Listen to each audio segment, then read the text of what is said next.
SMIC printed a chip at the 5-nanometer class, and it never touched an extreme ultraviolet machine. Every foundry roadmap, every analyst briefing, every export control rationale pointed to that machine as the mandatory key.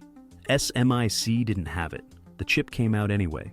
Before you file this under Chinese state media hype, hold on. The mechanism is real. It is documented in physics, and a version of it already rode inside a Huawei phone that you can buy and that a third-party lab tore apart and confirmed. The question is not whether it happened. The question is what it cost, and what that cost reveals about the race everyone thought they understood. If you can reach a leading-edge node number without the leading-edge machine, then the choke point that was supposed to define this race permanently is doing less than advertised. The whole framing of who can build what shifts underneath you. By the time you understand what follows, you will know exactly how multi-patterning substitutes for a single extreme ultraviolet exposure, what that substitution actually costs in money and time and defect probability, and why the node label and the competitive reality now point in genuinely different directions. Because this is not really a story about one chip or one fab. It is about whether controlling the machine is the same as controlling the node, and what happens when those two things come apart. Three things are going to click into place as the story develops. First, the wafer goes through the scanner 4 times per layer. What does that actually do to the chip, and why doesn't every fab just do it that way? Second, a Huawei phone already had one of these chips inside it. What does that tell us about where the yield actually is? Third, TSMC uses extreme ultraviolet lithography for a reason that goes well beyond the node number. What is that reason exactly? All three answers change how you read the scoreboard. Node names stopped being physical measurements around 2015, for everyone, including TSMC. What matters is transistor density, the effective pitch of the finest features, and the process generation those features belong to. On those measures, SMIC's approach is genuinely closing the gap to TSMC's advanced tier, not just sharing a marketing label. The how is where the real story lives, and it starts with light. Deep ultraviolet lithography tools. The machines SMIC uses, the machines ASML still sells, operate at a wavelength of roughly 193 nanometers. Extreme ultraviolet lithography, the machine ASML does not sell to China, operates at roughly 13.5 nanometers. That is approximately 14 times shorter.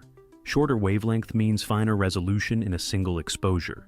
This is not a policy preference or an engineering opinion. It is diffraction physics. Imagine you are trying to trace the exact edge of a coin using a paintbrush whose bristles are wider than the coin itself. You cannot do it in one stroke.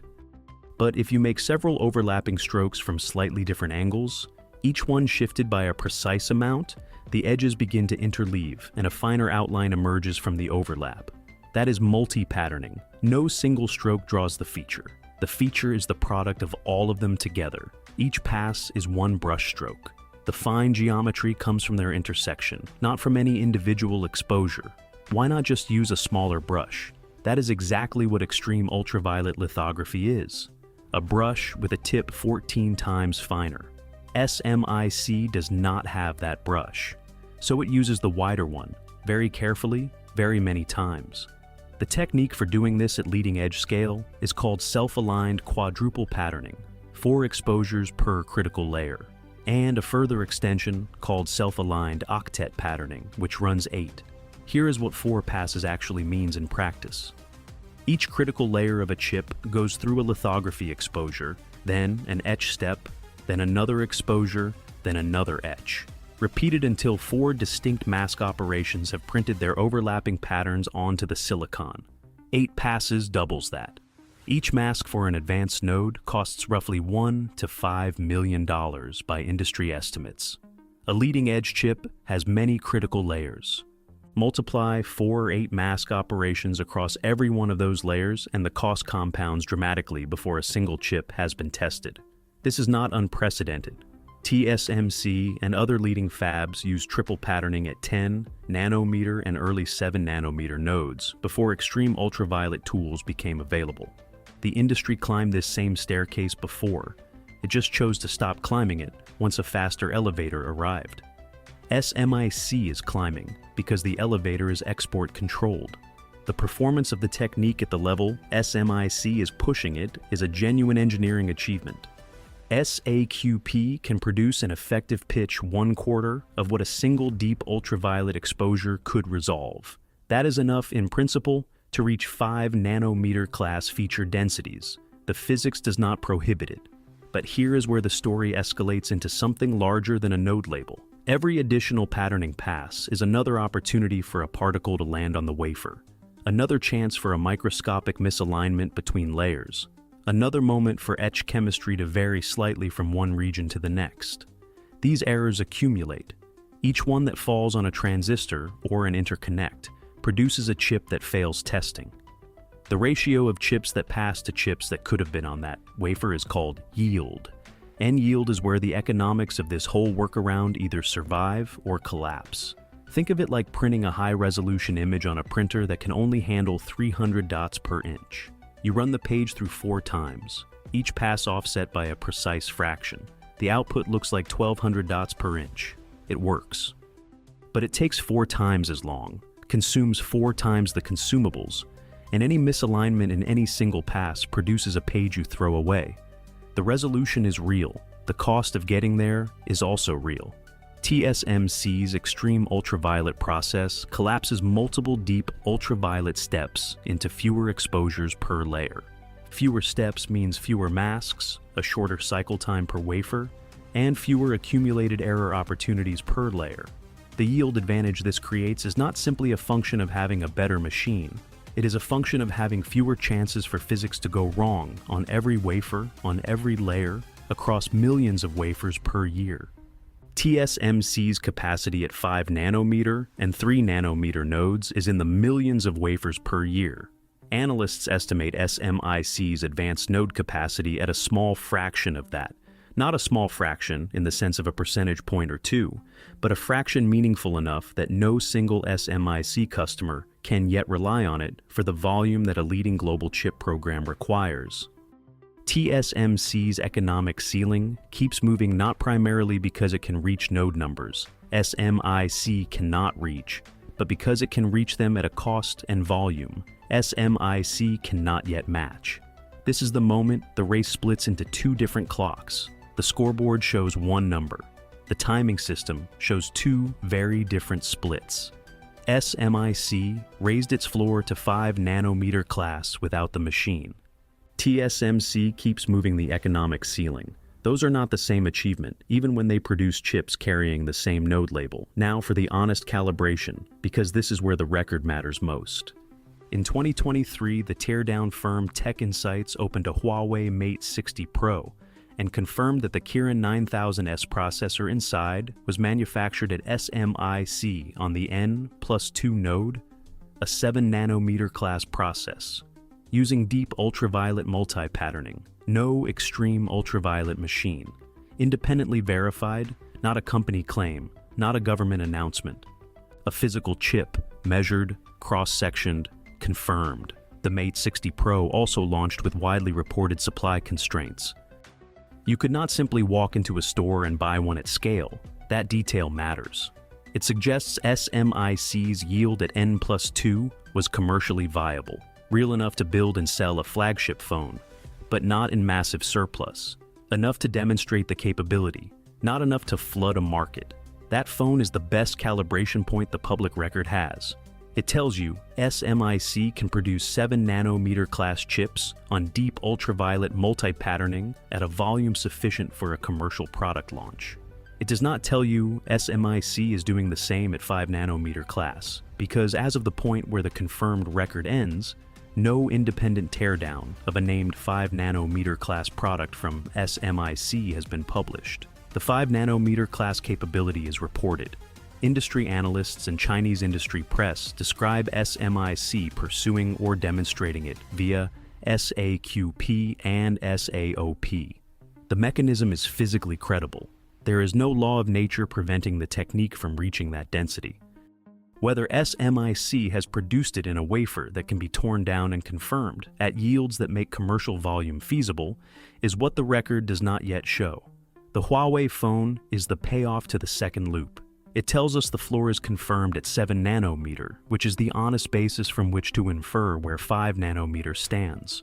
Closer than the skeptics assumed, not yet where the claims suggest. Zoom out, because the strategic consequence of all this is larger than any single node.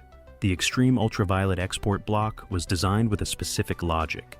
If you cannot get the machine, you cannot reach the leading edge. That logic was correct in one sense and incomplete in another. It was correct that without extreme ultraviolet lithography, reaching leading-edge node numbers at TSMC's economics is not possible. It was incomplete in assuming that reaching the node number at all required the machine. SMIC demonstrated the incomplete part. What the export control achieved is a cost penalty and a time penalty, not a permanent capability ceiling. The question has moved from whether China can print a 5 nanometer chip to whether China can print it cheaply enough and in enough volume to matter commercially and strategically. That is a genuinely harder question for both sides to answer cleanly. SMIC's installed base of deep ultraviolet scanners is finite. ASML DUV tools continued shipping to China until controls tightened further in 2023. But SMIC's ability to replenish or expand that fleet faces increasing restriction. The tools it has are the tools it has. More scanners address throughput. They do not address the defect accumulation physics of multi-patterning at extreme depths. At some point, the two problems, not enough machines and too many patterning steps per machine, will converge. Scaling below 5 nanometer on deep ultraviolet multi-patterning faces a near physical limit. Adding more passes beyond octet patterning produces defect rates that analysts believe become nearly impossible to manage at commercial yield. The same workaround that reached 5 nanometer class does not straightforwardly extend to 3 nanometer or 2 nanometer. The climb gets steeper precisely where TSMC is moving fastest. The next layer analysts watch includes advanced packaging technologies, electronic design automation software, advanced photomask capability at extreme geometries, and the next generation of extreme ultraviolet tooling, high numerical aperture, extreme ultraviolet, which carries even tighter export restrictions than the machines China was already denied. Whether China has viable paths around each of these is a question the public record does not yet answer cleanly. Frame them as the discussed frontier, not as resolved problems. The export controls failed to be an absolute ceiling. They succeeded in making the climb cost more and take longer. Whether that cost penalty is strategically decisive depends on questions about volume, price sensitivity, and which applications actually need the cheapest possible leading-edge die versus merely a leading-edge die at any cost. That is genuinely open territory. Here is my honest read. Two versions of this story circulate loudly, and both of them are wrong. The triumphalist version says, China cracked extreme ultraviolet stranglehold, the export architecture is broken, and the lead is gone. The dismissive version says, SMIC's 5 nanometer is a fake number, a lab trick, a demonstration without commercial consequence worth taking seriously. Neither is right. What actually happened is that an engineering workaround reached a node label that the industry's received wisdom said required a specific machine, and in doing so, it revealed that the real barrier was never the number itself. It was always the economics behind the number. SMIC proved you can raise the floor without the machine. TSMC proved that keeping the economic ceiling moving is the harder achievement to replicate. Those are genuinely different things, and conflating them is how both the hype and the dismissal mislead you into missing what the race is actually about now. The scoreboard shows the same node number, the clock does not. Here is where I want your honest read, in the comments. If SMIC gets yield high enough to make 5 nanometer chips profitable at any volume, even at twice TSMC's cost per die, does the export control framework need a fundamental redesign? Or does the cost gap alone keep TSMC's lead strategically decisive for the decade? Two genuinely defensible sides. I want to know which way you land and why. Subscribe if you want to follow how yield numbers and the next choke points actually develop. Not just when a headline drops, but what the headline means. The wafer went through 4 times. The chip came out. The clock says something different than the scoreboard. Watch both.